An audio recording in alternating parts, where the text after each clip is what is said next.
अब एक नया कॉन्सेप्ट जो आप सीख रहे हैं, नया तो नहीं बोल सकते, बस हाँ उसको आपको देखना दूसरे तरीके से है, बस ये बोल सकते हैं, ठीक है।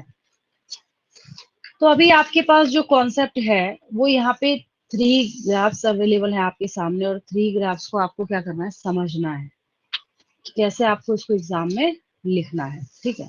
मतलब बनाना है, बनाना भी समझ सकते हैं और लिखना कैसे वो भी समझ सकते हैं।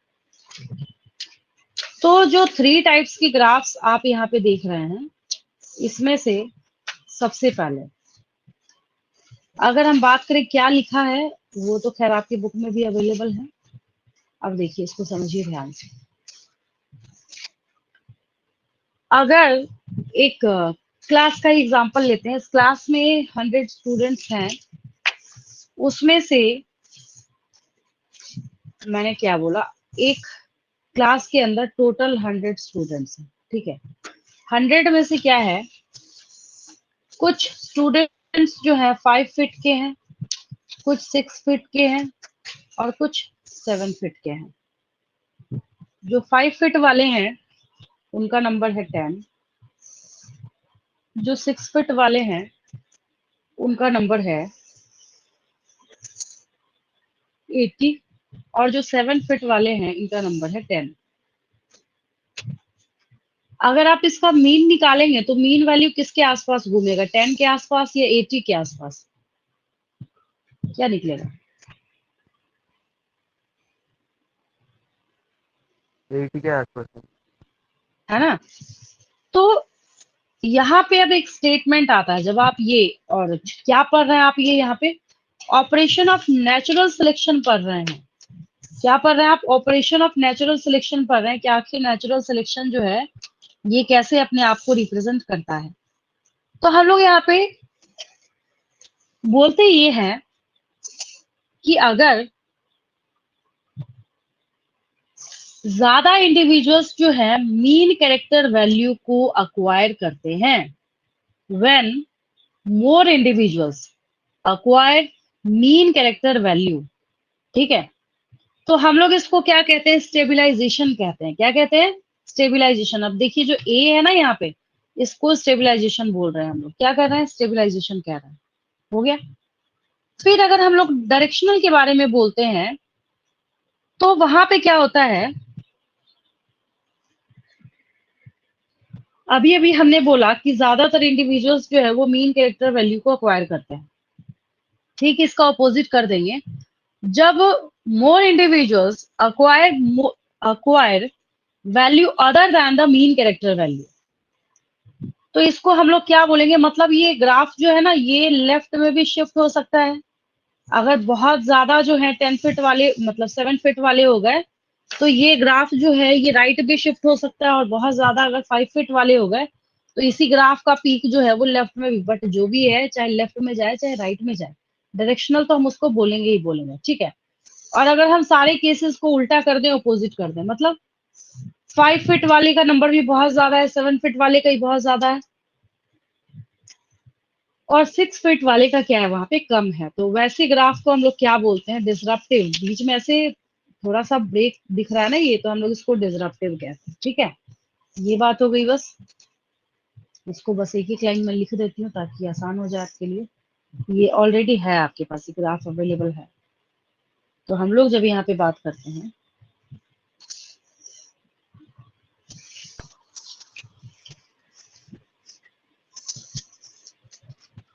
Operation of natural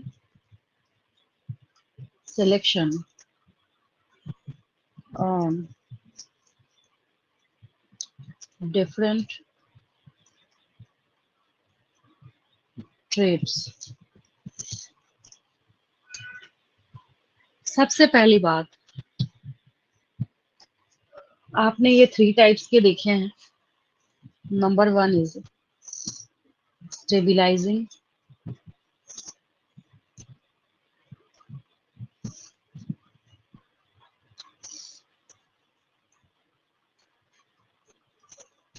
number 2 is directional,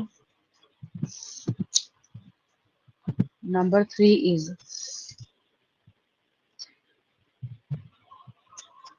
disruptive.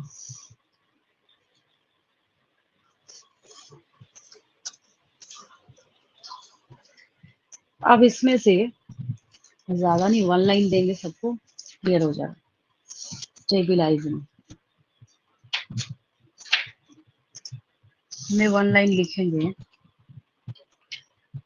Main character ज्यादा हो। हाँ, in which more individuals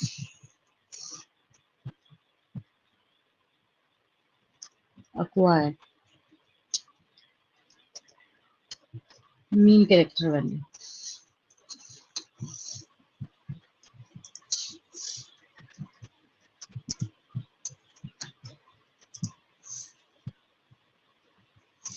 Then directional में लिखेंगे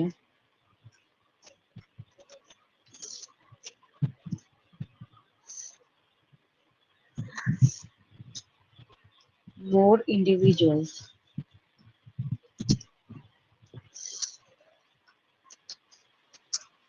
acquire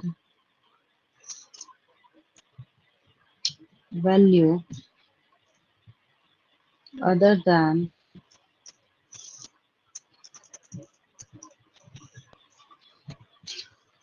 mean character value.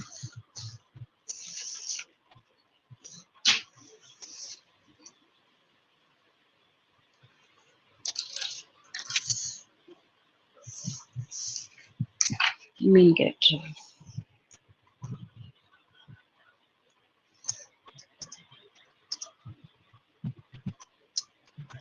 Disruptive. तो जैसे जो साइड साइड वाले थे उसको पेरिफेरल बोला जाता है ना, तो यहाँ पे हम लोग एक स्टेटमेंट लिखेंगे more individuals acquire peripheral character value.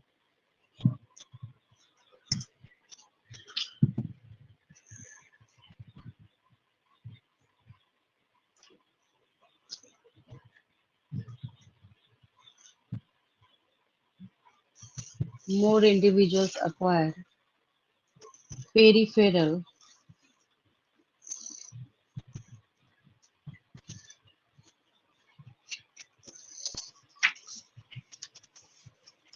character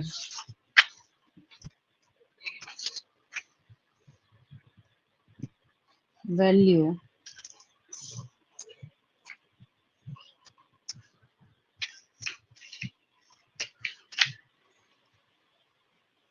at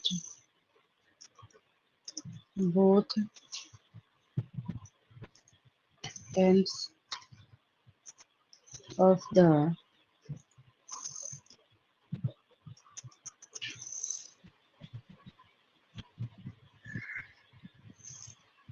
disruption curve। बस ये एक एक लाइन है आपके पास, इस पेज का स्क्रीनशॉट लेंगे, बस इतना ही आपको क्या करना है, एग्जाम में लिखना है, और जो 3 ग्राफ्स आपके पास अवेलेबल है आपकी बुक में उसको बना देना है। 3 मार्क्स का 3 मार्क्स जो आपको पूरा मिल जाए।